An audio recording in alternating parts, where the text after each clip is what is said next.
Hey there, physics pals. Pulley here with another physics problem solved. I hope you're doing well. We're going to work a pulley problem. We're going to find the tension forces in a pulley system with both a fixed and a movable pulley in the system. We're going to be using Newton's second law with free body diagrams, and we're going to be dealing with both fixed and movable pulleys. Let's read the problem. An object of mass m equals 55 kilograms is held in place. Held in place. What does that mean? By an applied force F, and a pulley system is shown below. The pulleys are massless and frictionless, or close enough. Find A, the tension in each section of the rope labeled T1, T2, T3, T4, and T5, and the magnitude of force F. And the problem suggests we draw free body diagrams of each pulley, and that's really a key idea there. All right. So let's, well, this is kind of what is given, right? Everything's here except this mass. M is 55.0 kilograms. And also it's at rest, it's fixed. So in other words, the acceleration of the system is 0. So that's what they mean by held in place. So look for little phrases like that, or to let you know that, what, in this case, this lets you know the acceleration is 0. It's in equilibrium. All right. So what are we trying to find? Okay, we're trying to find T1. Well, for part A, let me do this right. Okay, sorry.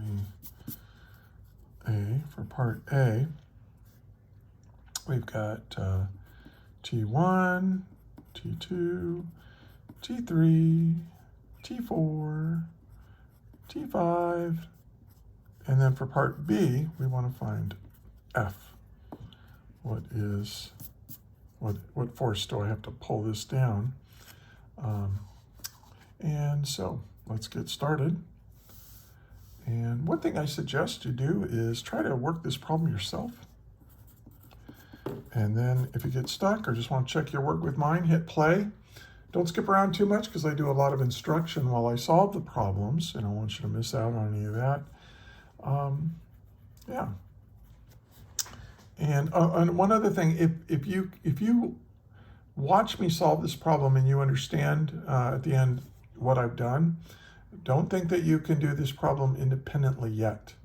So try this problem, wait a few hours or maybe tomorrow or whatever, try to work the problem again without listening to the video or scrolling through the video. You have to be able to, for you to really master this problem and be able to learn from it and transfer that knowledge, you have to be able to do it yourself. So give it a, that's part of being a good student, is realizing where you're at with a problem. All right, so I want to find any of these. I'm going to start with T5 because I look at this and I go, well, what's the simplest free body diagram I can draw that will give me one of these tension forces? Well, look at this guy right here. He's just hanging there. I got a tension force pulling up on it. So I'm gonna solve for that. So let's draw a free body diagram of that mass. Okay, and so pulling down on it, we've got mg, pulling up on it, I've got T5, and so, or tension 5, T stands for tension here. Okay, now I'm going to make the positive y direction, and I'm going to sum the forces in the y direction equals ma in the y direction. So this is just instructions. Add up all the forces in the y direction and set that equal to the mass of your free body times the acceleration of the free body. All right, so in the positive direction, I've got T5. And then I could go plus negative mg, but I just like to make it minus mg equal, and those are the only two forces. Okay, so I'm done with this side. Now what about this? Well, I know what the mass is, but what's the acceleration? Oh, we said it's 0. So this is going to be 0. So this is very simple, right? T5 is equal to the weight. So this tension here is just supporting the weight of the mass. I think that's pretty, if you've been doing force problems, that's pretty obvious, I think. So this 55.0 kilograms times 9.81 newtons of force for every kilogram of mass. And so T5 is, what do I do with my calculator?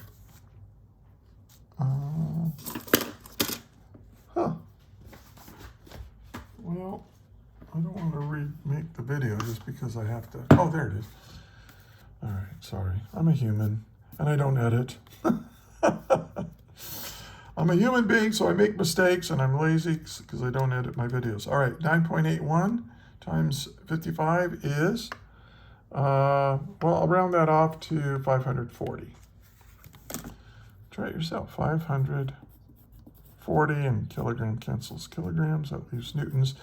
And I always make G. Some people put, 9.81 meters per second squared, and that's fine, because a kilogram times a meter per second squared is a newton.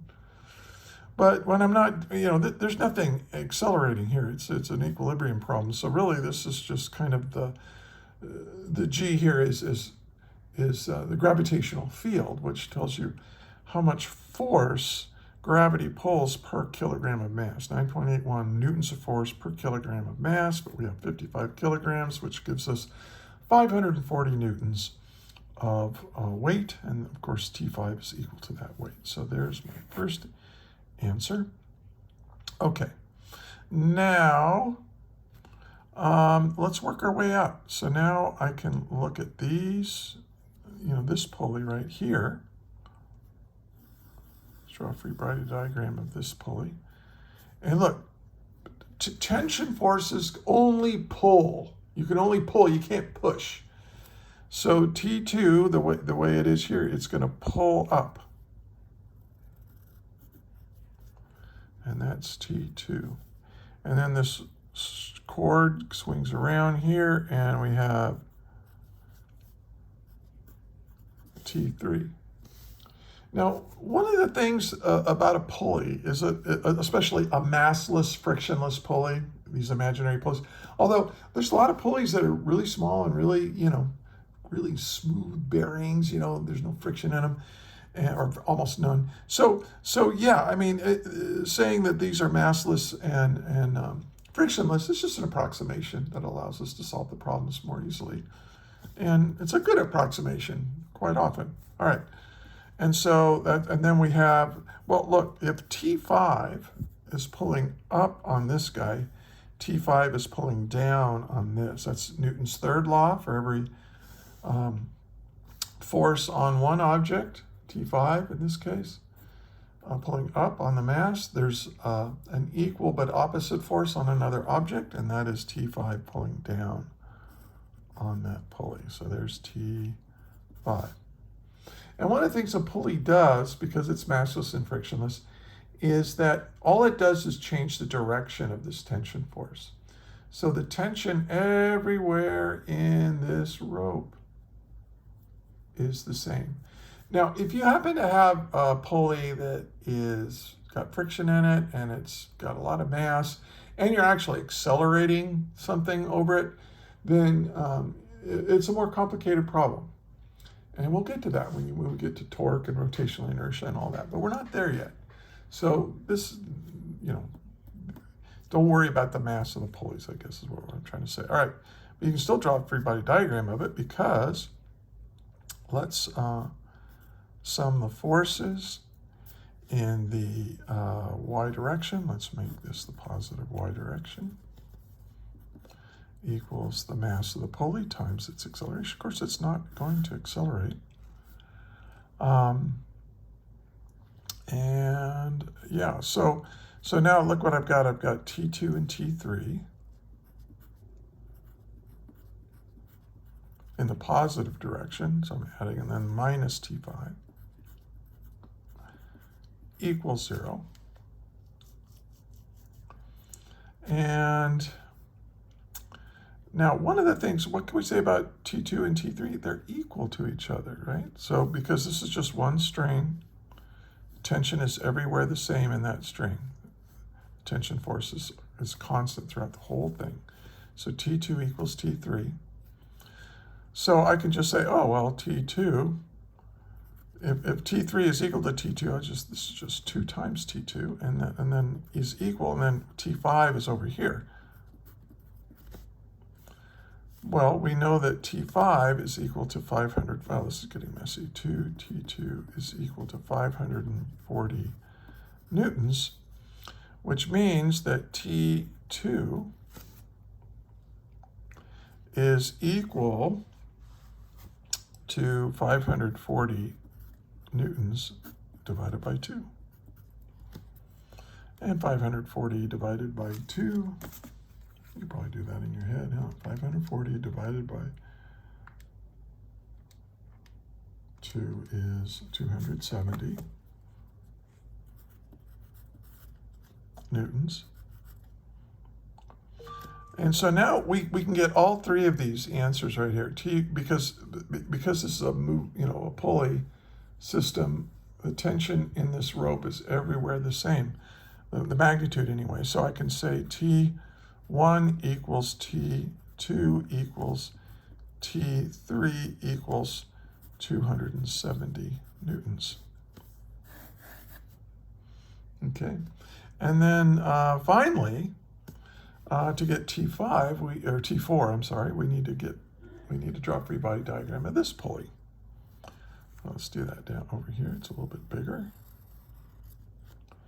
And I've got T4 pulling up on it. And then I've got T1. Remember, this rope does not push up on the pulley. The rope pulls. It only pulls. I guess that's why they call it a pulley. I don't know. You can only pull with a cord like that. So this is T1, and then there's a little connection right here, right? There's this little thing like that. So we've got T2, and then right here we've got T3, and they're all pulling down. And so we can make a positive again. And if I add up all the forces in the y direction, that equals MA in the y direction. And let's see, what have I got? We've got T4 minus T1 minus T2 minus T3 equals, well, there's no acceleration. Well, these are all the same. T1, T2, and T3 are all equal to 270. We can put them on the other side, and I can say T4 is equal to, well, there's 3 of them. They're all equal, and they're all 270 newtons. So I can now say that T4, 3 times 270 equals 810 newtons. And now I'm done with part A anyway. I got T1 equals T2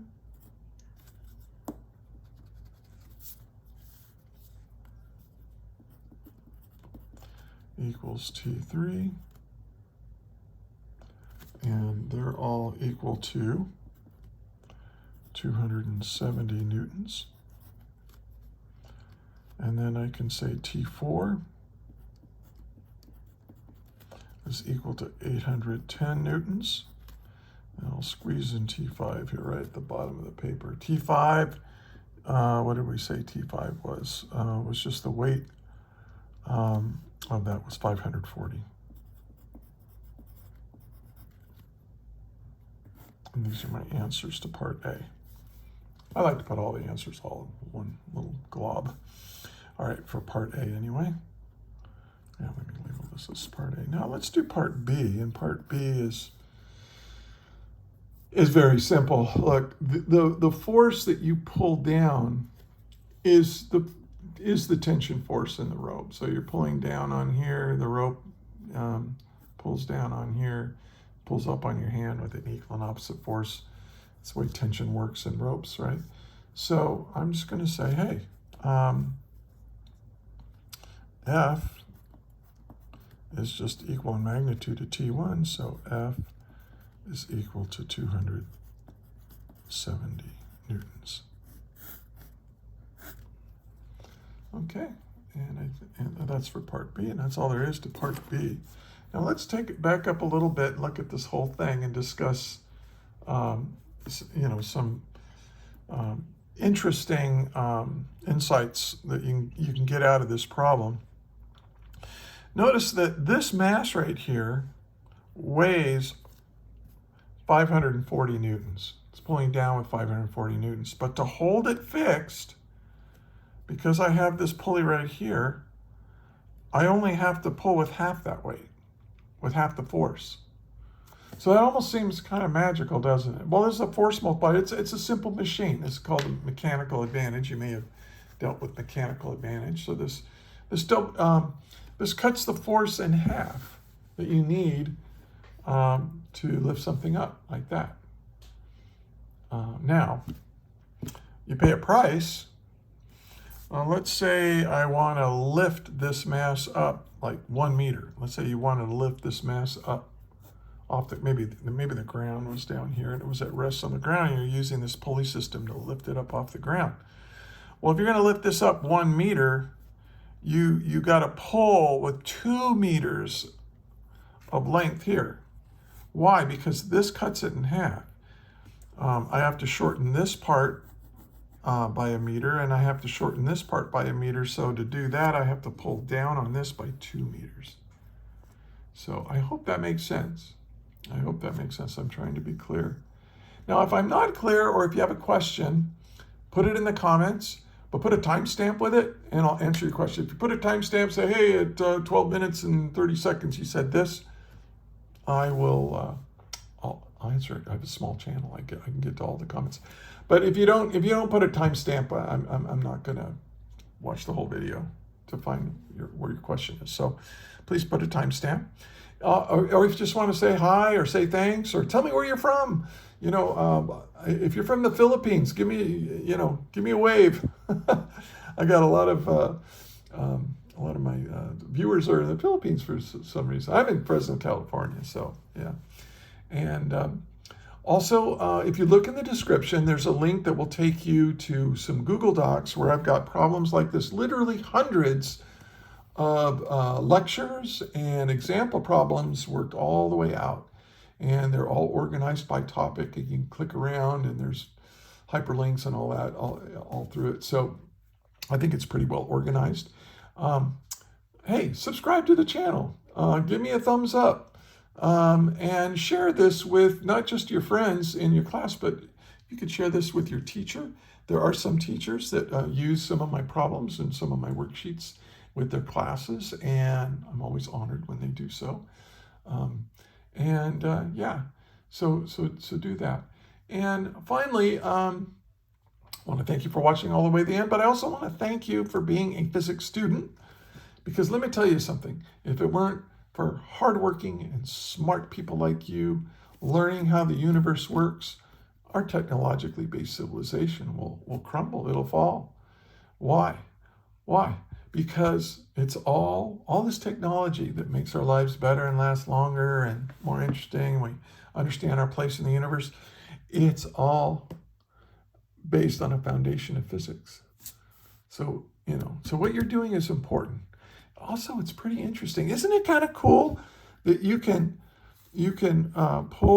lift something up using half of its weight, with only a force that's half of its weight?